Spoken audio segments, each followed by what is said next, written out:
ওং নমঃ ভগবতে বাসুদেবায়। শ্রীমদ্ ভগবদ্গীতা অষ্টাদশ অধ্যায় মোক্ষযোগ। হরে কৃষ্ণ। আজ আমরা মোক্ষযোগের ৬৮ নম্বর শ্লোকটি শুনব। ইদং পরমং গুহ্যং মদ্ভক্তস্য বিধাস্যতি ভক্তিং ময়ি পরং কৃত্বা মামেবৈষ্যত্য সংশয়ঃ।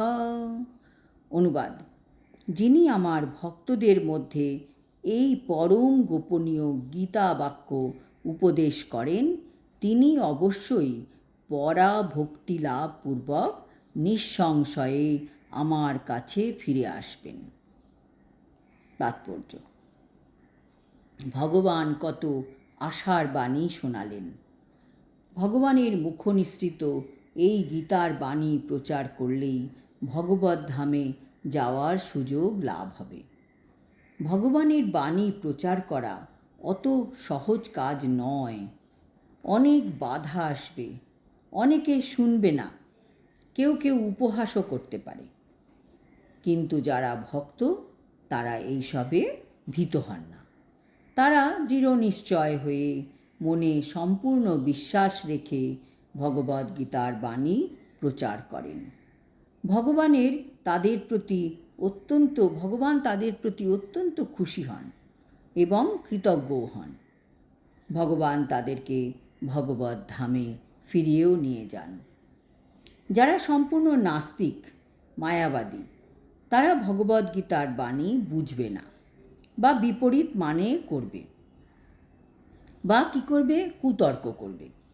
তাদের কাছে ভগবদ্গীতার বাণী প্রচার করার কোনো প্রয়োজন নেই। নিজের নাম যশ পাওয়ার উদ্দেশ্যে ভগবানের বাণী প্রচার করাও আমাদের উচিত নয়। শুধু ভগবানকে ভালোবেসে ভগবানের কথা মানুষের কাছে পৌঁছে দেওয়ার জন্য প্রচার করা উচিত। প্রচার কার্যের মাধ্যমে অর্থ গ্রহণ করাও কখনো উচিত নয়। সাধারণত ভক্ত সঙ্গে ভগবদ্গীতা আলোচনা করার উপদেশ দেওয়া হয়, কারণ অভক্তেরা না পারে শ্রীকৃষ্ণকে জানতে আর না পারে ভগবদ্গীতার মর্ম উপলব্ধি করতে।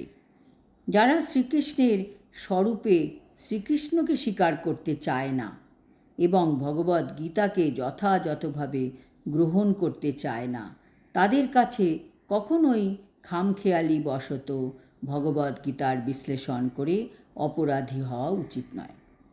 ভগবদ্গীতার ব্যাখ্যা তাদের কাছেই করা উচিত যারা শ্রীকৃষ্ণকে পরমেশ্বর ভগবান বলে গ্রহণ করতে প্রস্তুত।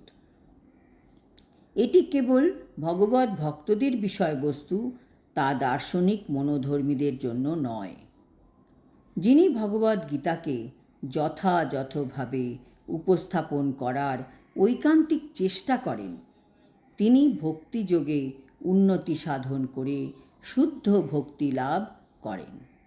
এই শুদ্ধ ভক্তির ফলে তিনি নিঃসন্দেহে ভগবত ধামে ফিরে যান। আজ এই পর্যন্ত। এর পরের শ্লোকে ভগবান বলবেন সকল জীবের মধ্যে মানবকুল ভগবানের সবথেকে প্রিয় কেন, সেই সম্বন্ধে। হরি ওম তৎসৎ। হরে কৃষ্ণ।